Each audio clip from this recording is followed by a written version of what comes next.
उस नीम के पेड़ के नीचे मच्छर खा रहे थे, बरसात हो रही थी, लेकिन हम वहां डटे रहे, किरोड़ी लाल जी के साथ पड़े रहे। कुछ चेहरे एक दो ऐसे हैं जो उस दिन यहाँ नहीं थे, लेकिन आज वो चेहरे जरूर ये सोच रहे हैं कि हमने कर दिया। तुमको कौन पूछ रहा है मेरे भाइयों? कोई नहीं पूछ रहा। वो तो मनोज मीणा से पूछो कि कौन जेल में पड़ा था, कौन लटका रहा था। राजस्थान हाईकोर्ट की ओर से जिस तरीके से बड़ी सौगात हम कहें कि प्रदेश के अंदर हनुमान बेनीवाल की जीत का ये श्रेय है पूरा माना जा रहा है। ऐसा ही भर्ती 2021 को राजस्थान हाईकोर्ट के सिंगल बेंच ने रद्द कर दिया है और उसके बाद जो तमाम आरएलपी के समर्थक है वो यहाँ पर खुशियों का त्योहार है वो मना रहे हैं। तमाम दर्शकों को अगर आप देखेंगे तो यहाँ पर तमाम जो उनके समर्थक हैं वो निश्चित तौर पर पूरी तरीके से यहाँ पर अगर देखिए खुशी का त्योहार है वो मना रहे हैं। गाने चला करके हनुमान बेनीवाल के लगातार खुशी का इजहार है यहाँ पर वो कर रहे हैं। खैर हम आरएलपी के जो तमाम समर्थक है, तमाम छात्र हैं, उनसे बात करने की कोशिश करेंगे कि आखिर किस तरीके से यहाँ पर जो तमाम छात्र हैं वो उनकी जीत दर्ज मानी जा रही है। मनोज मीणा हमारे साथ है जो लगातार ऐसा ही भर्ती मामले पे संघर्ष कर रहे हैं। कई मुद्दों पर आप इनको मुख्यता से सुन चुके हैं। मनोज, आज बड़ी जीत है, छात्रों की ताकत की हुई है आरएलपी की ओर से। तमाम उनके हनुमान बेनीवाल के छत्रछाया में लगातार उनके सानिध्य में लगातार यहाँ पर विरोध है, काफी लंबे समय से हो रहा था। इस जीत को देखे तो आप कैसा आपको लग रहा है, क्या श्रेय आपको देंगे? देखो, ये जीत सबकी है, सामूहिक जीत है और एक बड़ा दिन है आज हमारे लिए।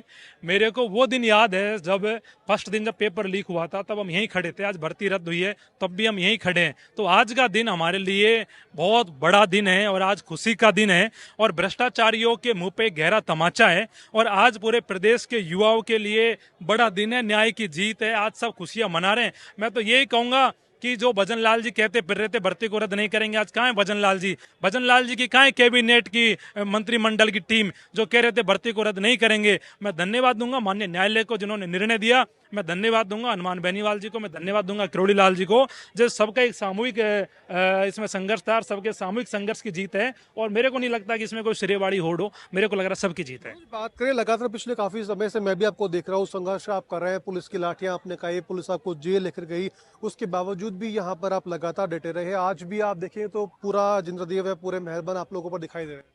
बिल्कुल सही बात है, एक लंबा संघर्ष रहा है, इसमें कोई दोहराई नहीं है। जेल भी जाना पड़ा, अनशन भी हमें करने पड़े, लेकिन कभी पीछे नहीं हटे और आर पार की लड़ाई हमने लड़ने का काम किया।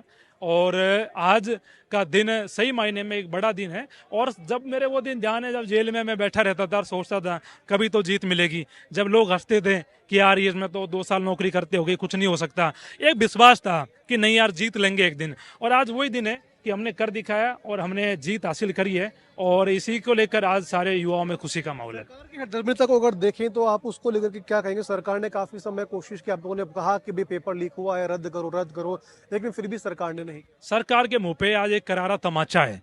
सरकार के मुंह पे इतना बड़ा तमाचा कभी नहीं पड़ा होगा। मैं कह रहा हूं भजन लाल जी को मानवता के नाते आज इस्तीफा देना चाहिए और इस्तीफा देके उन्हें घर चले जाने चाहिए, क्योंकि उन्होंने प्रदेश के युवाओं की भावनाओं के साथ खिलवाड़ किया, प्रदेश के युवाओं के साथ उन्होंने मजाक उड़ाने का काम किया। और आज वही दिन है कि आप देख रहे हो कि किस प्रकार से सरकार को मुंह की खानी पड़ी है। आज भजन लाल जी का कोई मंत्री मीडिया में नहीं आ रहा, कोई मंत्री लोगों के सामने नहीं आ रहा, बस ये कहते फिर रहे हैं कि पता नहीं क्या हो गया, कैसे निर्णय आ गया। आपको लगता है कि इन्होंने न्यायालय पे प्रेशर नहीं बनाया होगा, लेकिन समीर जैन साहब जैसा आदमी अगर बैठा हो तो न्याय मिल ही जाता है। और आज कहीं ना कहीं भजन लाल जी को ये दिन जीवन भर याद रहेगा। और उसके अलावा अगर हम देखें तो जिस तरह उन्हीं की सरकार में मंत्री कहे किरोड़ी लाल ने भी बोला था कि इस पेपर को रद्द करना चाहिए, लेकिन सरकार ने उनकी नहीं सुनी। देखो, किरोड़ी लाल जी लगातार सरकार में रह के कहते रहे कि पेपर रद्द होना चाहिए, तो हम ये नहीं कह सकते कि किरोड़ी लाल जी ने कुछ नहीं किया। किरोड़ी लाल जी, मेरे को याद है वो दिन जब हम पहले दिन यहाँ धरने पे आए थे, तो पुलिस हमारे लाठियां मार रही थी।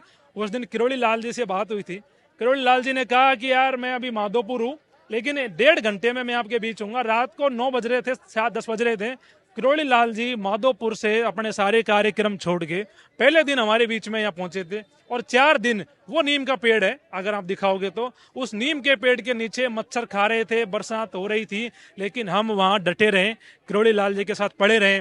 कुछ चेहरे एक दो ऐसे हैं जो उस दिन यहाँ नहीं थे, लेकिन आज वो चेहरे जरूर ये सोच रहे हैं कि हमने कर दिया। तुमको कौन पूछ रहा है मेरे भाइयों? कोई नहीं पूछ रहा। वो तो मनोज मीणा से पूछो कि कौन जेल में पड़ा था, कौन लटका रहा था। झूठी वाहवाही करने से कुछ नहीं होता। ये सही बात है कि कुछ लोग झूठे दिखावे में अपने लिए खुशियां मना रहे हैं, लेकिन जनता जानती है, लोग जानते हैं, बेरोजगार जानते हैं कि कौन लड़ रहा था और कौन मजे ले रहा था। तो शुक्रिया मनोज, आपसे ये तमाम बातचीत है मनोज मीणा से, जो लगातार एसआई भर्ती को रद्द करवाने को लेकर के शुरू से ही लगातार संघर्ष वो कर रहे थे और आखिरकार संघर्ष की उन्होंने कहा कि संघर्ष की जीत हुई है, सत्य की जीत हुई है। फिलहाल अब हनुमान बेनीवाल है, इस प्रोटेस्ट तो फिलहाल तो रद्द हो चुका है या रद्द नहीं हुआ, ये तो आने वाले समय में पता लगेगा। लेकिन हाँ, निश्चित तौर पर आज का जो प्रोटेस्ट पिछले काफ़ी लंबे समय से चल रहा था उसमें जीत ज़रूर आरएलपी के नेता को, आरएलपी के समर्थकों को मिल चुकी है। वीडियो जर्नलिस्ट दीपक शर्मा के साथ रौनक पारेख, पंजाब केसरी टीवी, जयपुर।